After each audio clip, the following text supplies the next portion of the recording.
কেমন আছেন সবাই? আপনাদের সবাইকে স্বাগতম ম্যানেজার কিম মানওয়া। এটা হলো ম্যানেজার কিম মানওয়া চ্যাপ্টার 21। চ্যাপ্টারটি শুরু হয় ডিরেক্টরকে দেখিয়ে, যিনি বলছেন যে হ্যাঁ, আমি আর অপেক্ষা করতে পারছি না সেই প্রেজেন্টটার জন্য।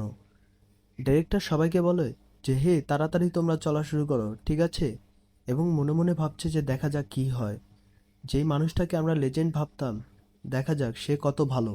আর এরই সাথে এই চ্যাপ্টারটি শুরু। এরপরে মিলিটারি লোকদেরকে দেখানো হয়, যারা তাড়াতাড়ি নিজেদের কাজ করছে। ডাইরেক্টর বলছে এটা কিন্তু রিয়েল লাইফ সিচুয়েশন, ঠিক আছে? এই সিচুয়েশনটা 1 ঘন্টার জন্য। এটা হয়তো বা মিলিটারিতে একটি কোড হিসাবে ব্যবহার করা হয়, ব্যাকআপ কোড। ডাইরেক্টর আরও বলে যে সবাইকে একসাথে নিয়ে আসো, ঠিক আছে? আমি আবার বলছি এটা কিন্তু রিয়েল লাইফ সিচুয়েশন, 1 ঘন্টার জন্য। ডাইরেক্টর তখন বলে যে চলো এটা এখনই শুরু করো। পাশের লোকটি বলছে ঠিক আছে স্যার। মিঞ্জির হাতটা বেঁধে একটি চেয়ারের মধ্যে রাখা হয় এবং ডিরেক্টর এবং আরেকটি লোক বলছে যে হে উঠে যাও, হে উঠে যাও। সিক্স গোল্ড স্টারের লোকটা তখনই এইসব দেখতে থাকে আর চুপ থাকে। হঠাৎ করে যখন তার চোখ খুলে তখন বুঝতে পারে যে তার হাতটা বাঁধা। আমি এখানে এভাবে বাঁধা কেন? আর আপনি কে মিস্টার? উপরের লোকটি বলে তোমার নাম কি কিম মিঞ্জি? মিঞ্জি বলছে যে আপনি কি বলছেন? আমার মনে হয় হ্যাঁ, আমি কিম মিঞ্জি। মিঞ্জি আরও বলে যে আমি জানি না এখানে কি হচ্ছে, হয়তোবা আপনার কোনো প্রকারভাবে ভুল হচ্ছে। উপরের লোকটি আবার বলে কিম মিঞ্জি, তুমি কি জানো তোমার বাবা কি ধরনের লোক? মিঞ্জি এই প্রশ্নটা শোনার পর একটু অবাক হয় এবং বলে যে কি? আপনার এর মানে কি? আমার বাবা তো একজন সাধারণ লোক। উপরের ডিরেক্টরটি মিঞ্জির দিকে তাকিয়ে থাকে। মিঞ্জি তখন বলতে থাকে যে কি করেছে আমার বাবা, হ্যাঁ? আর তুমি আমাকে ছেড়ে দিচ্ছ না কেন? ডিরেক্টর তখন বলে হে শুনো এখানে, হে মেয়ে, আমার কথা শুনো। তোমার বাবা কিন্তু একটা স্পাই ছিল। মিঞ্জি এই কথা শুনে অবাক হয়ে যায়। আর ডিরেক্টর আরও বলে যে সে নর্মাল কোনো না, অনেক ফেমাস একজনের স্পাই ছিল। পাশের লোকটি ডিরেক্টরকে আটকানোর চেষ্টা করে এবং বলে ডিরেক্টর, কিন্তু ডিরেক্টর আরও বলে যে সে এত ফেমাস ছিল যে পাশের কান্ট্রির লোকরাও তার উপরে নজর রাখতো, যার ফলে সে কোনো অ্যাকশন করতে পারতো না নিজ ইচ্ছায়। যদি তোমার বাবা কোনো কিছু করে তাহলে পাশের কান্ট্রি থেকেও স্পাই আসবে, আর হ্যাঁ, এটা আমাদের জন্য মাথা ব্যথার একটা বিষয়। আর এটা শুধু একটা কিংবা দুইটার জন্য না, এটা অনেক বড় জিনিস, ঠিক আছে? আর তুমি কি বুঝতে পারছো যে এখানে কত বড় পলিটিক্স আছে? এর ফলে তোমার বাবা কোনো অ্যাকশন নিতে পারবে না, কিন্তু কোনো একটা কারণে সে এরকম করছে। আমি জানি না কেন, কিন্তু এই 19 বছর সে শান্ত ছিল, কিন্তু কেন এরকম করলো? আর এটা নর্মাল কোনো মজা না, ঠিক আছে? এটা কিন্তু অনেক বড় অনেক কিছু। তুমি কি জানো জয়ং কনস্ট্রাকশনে আমার মনে হচ্ছে যে এই সব ঘটনা তার সাথে রিলেট আছে। তোমার কি কিছু মনে আসছে? মিঞ্জি বলে জয়ং কনস্ট্রাকশন। জয়ং কনস্ট্রাকশন শোনার সাথে সাথে মিঞ্জির হাইরির কথা মনে আসে এবং বলে যে হ্যাঁ, আমার তার সাথে একটু মারামারি হয়েছিল। ডিরেক্টর বলে মারামারি? মিঞ্জি বলে যে হ্যাঁ, একটা মেয়ে আছে যার নাম জো হাইরি, আর ওই মেয়েটা আমাকে পছন্দ করে না। ডিরেক্টর এই কথা শোনার পর একটু চুপ থাকে।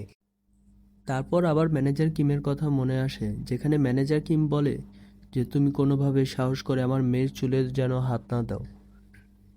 ডিরেক্টর তারপর বলা শুরু করে যে তুমি তাহলে বলছো যে কোড 66 এত বছর পর এরকম করছে কারণ কি তার মেয়ের সমস্যা হয়েছে? সে এত বড় ঝামেলাগুলো শোক করলো শুধুমাত্র এই কারণে? ডিরেক্টর রাগান্বিত হয়ে বলতে থাকে যদি এরকমই হয়ে থাকে তাহলে আমি সেই লোককে ক্ষমা করতে পারবো না। কারণ কি সে ভালো মতোই জানতো যে সে যা করছে তার পরিণাম সে ভালো মতোই পাবে, আর এইটা এখন হয়ে থাকবে। মিঞ্জি অবাক হয়ে বলতে থাকে কোড 66? কারণ কি মিঞ্জি কোড 66 সম্পর্কে কোনো কিছু জানে না। অপরদিকে ম্যানেজার কিমকে দেখানো হয়, যিনি গাড়ি থেকে মিলিটারি ফাইল বের করে। ডিরেক্টর তখন আর রাগান্বিত হয়ে বলতে থাকে যে না, এগুলো হতে পারে না, এগুলো এরকম হতে পারে না। মিঞ্জি বলে এই যে শুনুন। ডিরেক্টর তখন সেই মাইকটা আবার বন্ধ করে দেয় এবং পাশের লোককে বলতে থাকে বাহিরের লোকদেরকে বলে দাও যদি কোড 66 কে দেখা হয় তাহলে নগদেই যেন গুলি মেরে দেয়, ঠিক আছে? আর এটা কিন্তু একটা অর্ডার। ওই লোকটা কিন্তু অনেক বিপজ্জনক, ঠিক আছে? তুমি দেখার সাথে সাথেই যেন গুলি করে দাও, এটা সবাইকে বলে দাও। আর উপরের যারা আছে সবাইকে আমি দেখে নিব। তখনই গেটের থেকে আরেকটি লোক এসে বলে যে ডিরেক্টর, ভাইস মিনিস্টার আপনাকে খুঁজছে। ডিরেক্টর বলে কি? তাকে বলে দাও যে আমি তার সাথে পরে দেখা করব। সেই লোকটি বলে যে না, সে বলেছে যে আপনি যেন এখনই তার কাছে চলে যান। ওই লোকটি সত্যি অনেক এখন পাগল হয়ে আছে। আমার মনে হচ্ছে সেই ওয়ারেন্টের ব্যাপারে। ডিরেক্টর তখন বলে যে আমার জন্য অপেক্ষা করো, ঠিক আছে, আমি তাড়াতাড়ি আসছি। এবং মিনজি ভাবতে থাকে যে তারা এখন কি কথা বলছে। আমার বাবা কি একজন স্পাই ছিল, তাও নর্থ কোরিয়ার? সে কোনো গোলমাল করেছে শুধুমাত্র আমাকে খুঁজে আনার জন্য? এগুলোর মানে কি ছিল?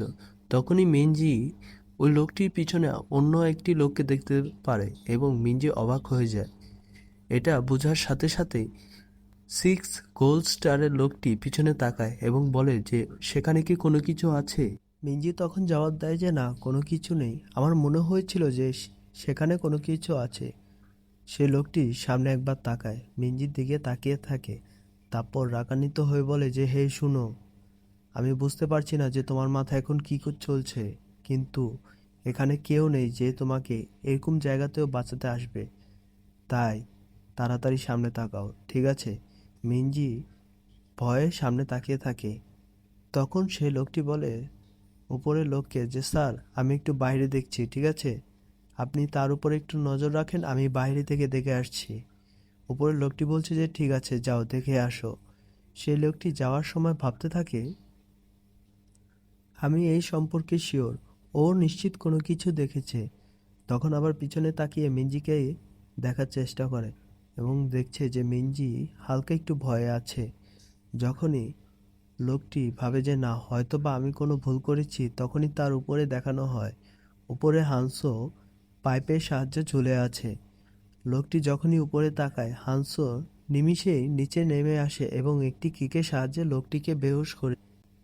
হানসো তখন মিনজির সামনে চলে আসে এবং বলে যে তোমাকে কি অনেক বেশিক্ষণ অপেক্ষা করানো হয়েছে? তাড়াতাড়ি চলো এবং তোমার বাবাকে দেখে নাও, ঠিক আছে? আর নেক্সট চ্যাপ্টারটা হবে ড্যাড ইজ হেয়ার।